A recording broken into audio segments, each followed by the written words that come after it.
ਇਹ ਤੁਹਾਡੇ ਵਾਸਤੇ ਸੂਟ ਆ ਤੇ ਇਹ ਤੁਹਾਡੇ ਨਸੀਬ ਦਾ ਰਾਸ਼ਨ ਆ ਜਿਹੜਾ ਤੁਹਾਡੇ ਤੱਕ ਪਹੁੰਚਿਆ ਵਾ।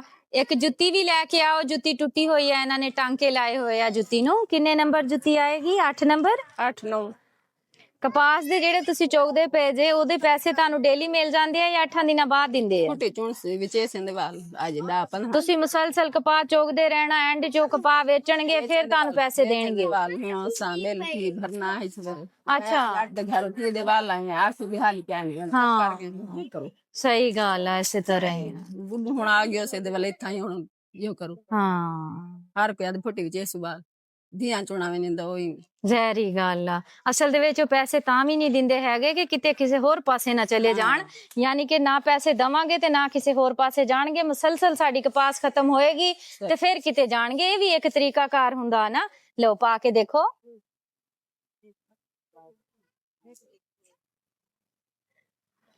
ਪੂਰੀ ਆ ਚਲ ਨੰਬਰ ਆ ਹਾਂਜੀ ਮੈਂ ਕਿ 9 ਨੰਬਰ ਆਨੀ ਨਾ। हाँ ठीक हो गया। चलो जी खुश रहो। अल्लाह ताला आसानी पैदा करे ताड़े वास्ते। आमीन।